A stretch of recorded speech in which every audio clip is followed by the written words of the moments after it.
Shalom, everybody. We are continuing with where we left off in Rav Noson's discourse, Likutey Halakhot, section Orach Chaim, the laws of Nefilat Apayim, after the Shmoneh Esrei falling on one's hand, the Tachanun, discourse number 4, paragraph 12.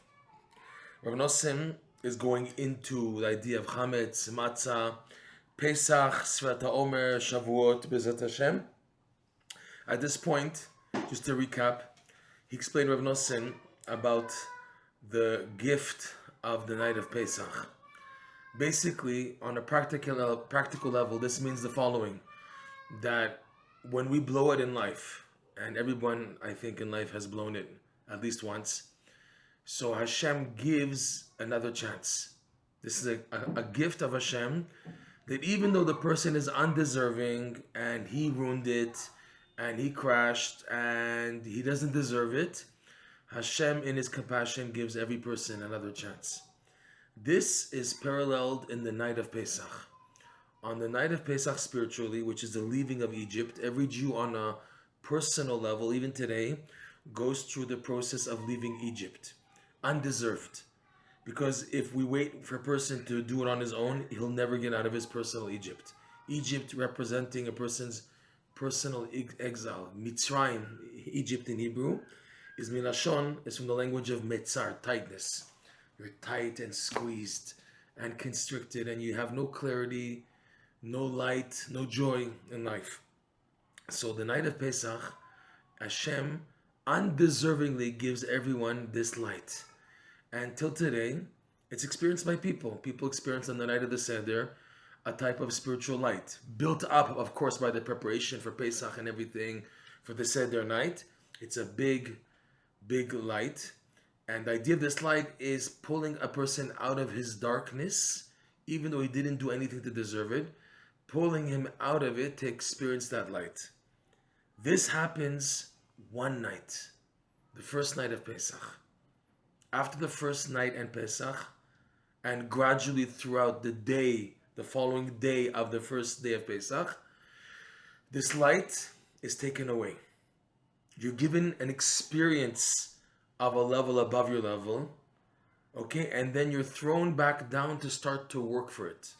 So you might ask, why all this work? Why, if it's taken away, why do I need this light? What is it? What good does it do for me? So they explain, Rav Nosson explains in several places, that you are exposed to this light to know, to feel it, to know that it exists, to experience it, so that when it's taken away, you know what to work for. You know what's out there, and you're now ready and willing to toil and struggle in all the ups and downs you may go through in life for this light. Why? Because you've tasted it. You won't say, it happened and it's not going to happen again. You're given hope that this can be re-achieved, re-attained.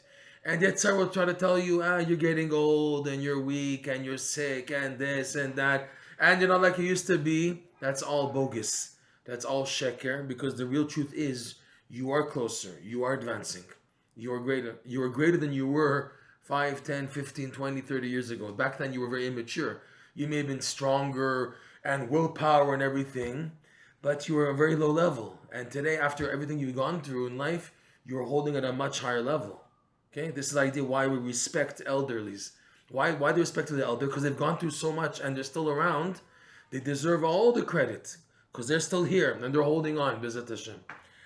So Rav Nosson says, and this is the process, that ideally Hashem waits for you to do the job to connect, which requires you going through the craziness of this world, which we call the exchange chambers, where everything is mixed up, and yet by strengthening yourself with doing mitzvot with joy, you extract yourself to come out and to be elevated.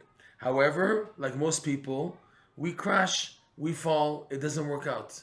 So Hashem, from the side of his loving kindness, gives us this chance for free to experience that light, but it's taken away, because again, Hashem doesn't want what's called Nahama de Kisufa, unearned bread, the bread of shame. Hashem wants you to earn it, even though we're weak, and you see that you're weak, and you see you keep on falling.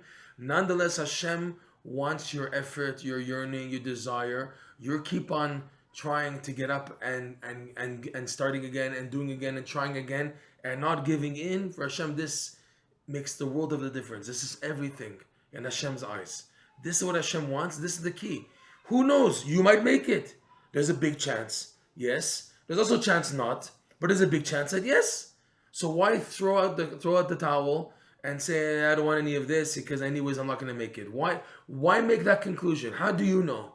Who says you're not the lucky winner of the lottery? Who says it's 1 in a billion? Who's going to win? Maybe you're that 1 in a billion, but the odds are against me. Who says who? Your heart. Rahmana liba ba'e. Hashem wants your heart, and your heart and the heart of another guy. You don't know what's in his heart. And what's in your heart might be something unique and special that no one else has. You don't know. Hashem knows. So because of that, it's worth holding on for that chance. By Hashem, there's no the odds are against me. The odds are for me if I don't give up. If I don't give up, I have all the chance in the world. The thing is not to give up and not to fall by saying, he fell, he was much better than me. Don't look at other people. Don't look at the setbacks, because who knows? Hashem is purposely making you see this in order that you should think this way as your test. So don't fall to that test. Okay, so to go back, let's see how Rav Nosson now compares the idea of the first night of Pesach to after that, and to the goal, which is to come to Shavuot. Okay, in context of what we said, that a person has to work on elevating from the hardship of the exile of this world by connecting to doing mitzvot b'simcha.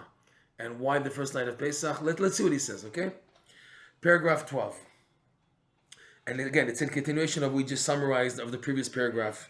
Paragraph number 11, okay? Which was pretty long, and we went into it in detail.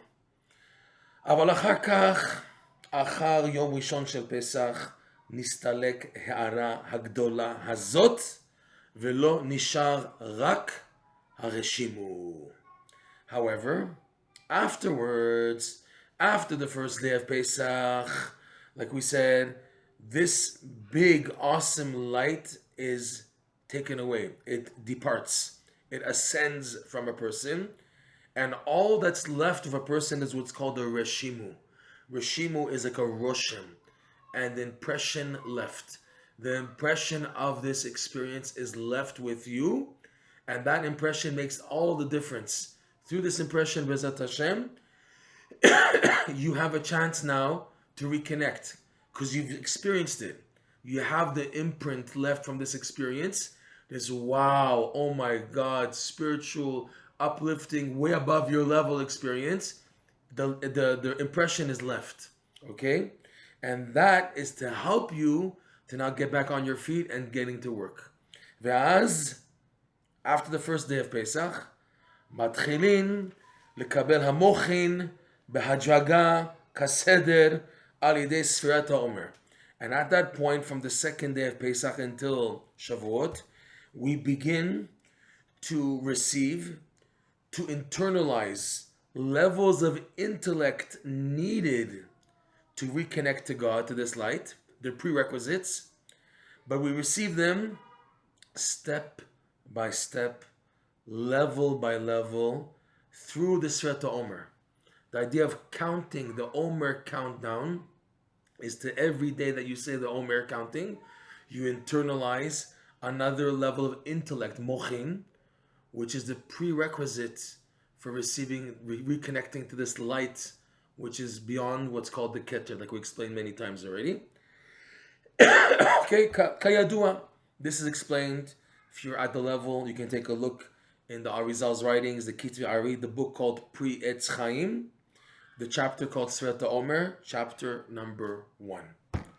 Okay, so this is what we do in Sefirat HaOmer. We're slowly, step by step, internalizing the intellects needed to reconnect to this infinite light, this experience of the Keter. Ad shezochim b'shavuot al yedei kabbalat haTorah letaken gam hamesader ve'hameyashev et hamochim. So through this prerequisite of internalizing levels of intellect through Sefirat HaOmer, we reach the point where we merit finally on the 50th day, which is Shavuot, through receiving the Torah, Receiving the Torah didn't just happen in the past in Har Sinai on Vav Sivan in Shavuot, back then in the desert. It happens every year. Okay? You receive the Torah. Okay, Rav Noson's explaining what does it mean, Kabbalat Torah? The levels of intellect that you absorbed by the Sefirat HaOmer countdown, step by step, which meant you had to wait and wait and wait. 49-day countdown. That's the idea of counting down. And while waiting, you're going through many ups and downs in life, and your yearning is coming out. When will I make it? When? Okay? And you have it built upon the first initial light of the first night of Pesach. We have this big light experience. It's taken away. You're left with impression to work with, to use in your subconscious. I know it exists. I know it's out there. I know I can experience it. Proof being that I did experience it on the night of Pesach, okay? So all that leads to what's called Kabbalat Torah. It's a preparation for receiving the Torah. And he says, receiving the Torah, what does it mean to receive the Torah? To rectify what's called the structuring, organizing, and settling of the mind. Receiving the Torah means receiving the essence of the Torah. All the parts of the Torah, Pshat, Remez, Drash, Sod, Chumash, Mishnah, Tanakh, Gemara, Midrash, Zohar, Kabbalah, all of that is a prerequisite for the true essence of the Torah, which is the settling and organizing of the mind to perceive through the Torah the infinite light. Okay? It's a prerequisite. That's Kabbalat Torah. I'm receiving the Torah, having it internalized, then now I can have a vessel of having the mind settled. The mind settled with the backup of the whole Torah, this combination leads to eventually a person having true perception of the true essence of the Torah. Everything, Chumash, Tanakh, Mishnah, Gemara, all parts of the Torah are codes of hints of what's really out there. The only way to get to it is through that. Don't think you can just jump. Oh, a person is not learning and he has all these perceptions. Lo amaretz chasid, Pirkei Avot says. A person who's an ignoramus can't be a chasid when he delves into the chasidut and the inner essence of the Torah. You need to learn, okay? You need to learn. It doesn't come by itself. Yes, you need emunah and davening, for sure. But don't think you can stay just with that. You have to learn Torah. No excuses. You have to learn. Okay? Everyone who was a giant in Judaism, they were learned. We don't take ignoramuses and just make them all of a sudden at the top and they do what they say. All the tzaddikim that you know about, they were learned. They learned Torah, and that's the key. Kabbalat Torah is now the essence of getting to what's out there. And it's built upon the countdown of Sefirat HaOmer and the first night of Pesach, the Rishimo. What does it do, the Kabbalat Torah? What am I receiving? I'm receiving a capacity and a capability to have the mind settled. Because if you're learning Torah, just absorbing, and the mind is not settled and organized, so it's like a warehouse which is all just messed up. All the pieces of the stock and merchandise is all over. It's not good. We need seder. You need organization. And this is Kabbalat Torah and Shavuot. Okay? And once that's rectified, that's the key for the perceiving the truth of the Torah. Ki nimshach alehem, because on Kabbalat Torah, through Kabbalat Torah, which takes place on Shavuot, it's drawn upon the Jewish people, ha'ara miketer elyon kanizkar lehem, a light from the upper crown, like we said earlier. This crown is the interface between us and the infinite light. When we're deemed fit, the keter allows us to receive the light of the infinite light. You have to be ready for it, okay? She'ein zochin lazeh. He says, now how do you zoche to this? How do you merit to this? She'ein zochin lazeh kim al yidei mitzvot u'ma'asim tovim besimcha. Okay? That the only way a person comes to this, the light of the keter, which is Kabbalat Torah, which means having the mind truly settled, you can only come to this through mitzvot and good deeds, but done with joy. Shazel bechinat Kabbalat Torah. Receiving the Torah means you have a vessel to receive it. Hashem can't give you the Torah if you don't have like a wagon, a carriage, bags, Hashem wants to give you tons of stock. How are you going to take it? I don't have a vessel. The vessel to receive the Torah is simcha. That's what he teaches in this lesson, Likutey Moharan, lesson 24. If you have simcha, that is your vessel to receive the Torah. You can have Kabbalat Torah if now you have simcha. That's the way to receive it. So in our context, Sefirat HaOmer time is also a time that we work on building a type of self-confidence, an awareness, a belief in ourselves and our value. How so? How come? Because Hashem found you worthy on the first night of Pesach to give you this big light. It's to remind you that you're a somebody. Just like Hashem says, I want you to work for it. Once you know that you have a value, proof being Hashem let you taste this light in your life. Okay, the idea of the night of Pesach is also in general in your lifetime, Hashem opened up the doors for you. If Hashem did not find you worthy and said, anyways, you're just not worthy and not value, anyways, you're not going to get anywhere, He wouldn't allow you, enable you to experience this light. The fact that He did let you see this light is because He sees a value in you. When you know this, when you know and believe that you have this value, so then you begin to appreciate every little tiny good thing that you do. And you do it with joy. You're happy with your tefillin, even though the way you put on tefillin is You're happy with your shachrit, mincha, arvit, even though your prayer is also. You're happy with however you do your mitzvot, even minimal. The way to develop it is by being happy at the level. Instead of forcing, no, I have to do more, I have to do more, I have to work on it. And it's like fighting your head, banging your head against a brick wall. Instead of that attitude, you take the attitude of being happy with what you are actually doing. Even if it's at minus 12, minus 20, it's not even at the minimum level, it's below it. Still, I'm doing the mitzvah. And as you're doing it, you're happy about how you're doing it. That's the key for Kabbalat Torah. Okay? שאין זוכין על זה כי אם על ידי מצוות מעשים טובים בשמחה, שזהו בחינת קבלת Torah. And this is the idea of receiving the Torah. You receive the Torah because you built a keli, a vessel. Okay? So again, in Egypt, which parallels what you're going through in your daily grind of life, where you're sad and you're not happy about yourself and you feel miserable and nothing's allowing you to just focus. All things are popping up, not letting you be happy. Okay? Comes along the light of Pesach, which is like a gift of light that Hashem gives you to experience. Whoa, that was unbelievable. That's amazing. And Hashem shows you a kindness. And then it's taken away. So now you get to work again.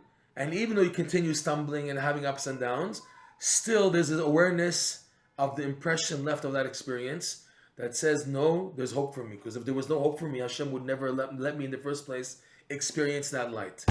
Once you do that, you're then ready on Shavuot to receive the Torah. You have the vessels to receive within it. Hashem fills the vessel that you built through doing the mitzvot besimcha, now to receive the Torah. So now with the simcha basis that you have already initially, which is partial, because it's still Shavuot, it's still Sefirat HaOmer, it's not yet receiving the Torah. Now Hashem gives you true Torah to fill in with a stronger level of simcha Bezrat Hashem. We'll develop this in the upcoming classes, Bezrat Hashem. And again, if you like these classes, please share them with others. Thank you, and until we meet again. Shalom, shalom.